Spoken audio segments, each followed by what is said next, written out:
Good morning, good morning, good morning, good morning to everybody. Welcome to the opening bell. Before we get started, remember the information we discuss in this video is opinion and should not be construed as advice in any way.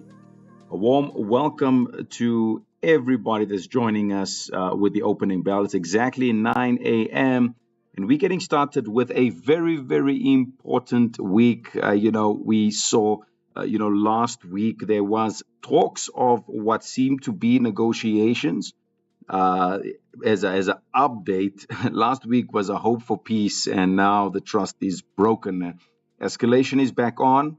That means oil supply has gone up. This puts us back at the position to, look for, higher levels of inflation.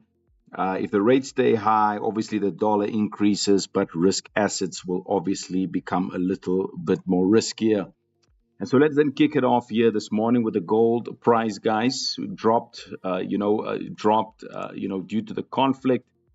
As I mentioned, the oil going up is leading to high inflation, higher rates expected. So higher rates and, is not really good for gold at this point in time. It's better for the US dollar.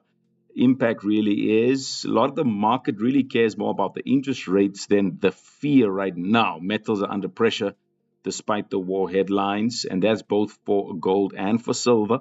There's quite a few gaps, as you can see over there. And what's important for us, to understand is that these gaps, they can be closed today, they can be closed tomorrow. That's absolutely possible. But at this point, because of the gold price, because of the oil price, we saw the drop. King, I see you there. Good morning, good morning. Robert, I see you. Savage, I see you. Good morning to you guys. So, guys, this gap might just close here today. It's possible.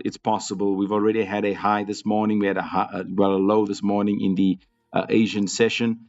We're going to see what the London does now, all the way through to the New York. We might just get the close, all right, and then later on come back down. See, the London has already started now, so there's the overlap happening. So we might just push up, close the gap, and then we come down a bit later. That's a possibility. We've already broken through two levels here, creating two lower lows. If you go to the lower time frames, you can see that we've already broken through there. So let's see what happens at the zone between 4.7 and 4.8. Euro USD, guys. I mean, this, needless to say here, even from an hourly perspective, look at that gap this morning. But we've recovered already. We do see there's a possibility of some more downside here. Price might just pop back up there, and then later on the dollar actually strengthens. So we might just go up and then come down to about 1.16, which is still fantastic here, yeah? Look at the oil price here this morning. We literally trapped in between $92 and $90 a barrel, $2 away from each other. Or at least that's the range. And we're going to see what happens here. Look, if the oil price comes down like this, we're going to, gold is going to go up. We're going to see the Euro USD go up. That's the gap here that you could see. So we could come and close that gap today. It's absolutely possible.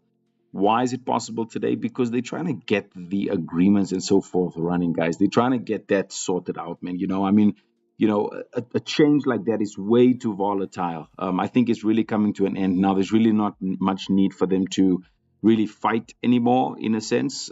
If there was going to be more craziness happening, I think we would have seen it by now.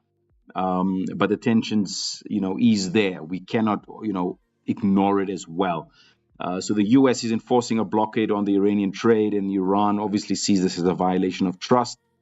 And Iran responded by closing the strait again and pulling out of the talks. But then again, there was a cargo ship of Iran found over the weekend. So, this is really just something that we would like to move past now. Many of the people really want to push. Oil jumped about 5% today because of that. But again, inflation expectations are at a rise again. And now those longer high interest rates is what we don't want to see. It's not good for consumers. It's not good for businesses. It's only good for investors. At this point, they're getting a higher yield there. But for consumers, high interest rates are not good. For businesses, high interest rates are not good. How do they develop their infrastructure? How do they expand their businesses into different, territories and so forth? So let's wait and see what happens today. Hopefully this comes down. If it does, then we're going to get much more movement up from the US 30. It's already pushed above. It's beautiful. Look at that. We already pushed above there with the US 30. That's what we want to see. And we're possibly going back to go close the gap there at 49,000 points. So let's see what happens today. It's the start of the week. We got a lot to go on, or there's a lot to go on still for the rest, well, for the remainder and the rest of the week. But we'll see you guys very soon. Make sure that if you've, you open up an account with us. If you haven't, www.tdmarkets.com. You can also email us at care@tdmarkets.com. Have a good one. It's Ashley Reeve with the opening of our new trading week, guys. Oil has jumped, but we could be closing those gaps early this week already. I'll see you guys very soon. Have a good one. Ciao, ciao.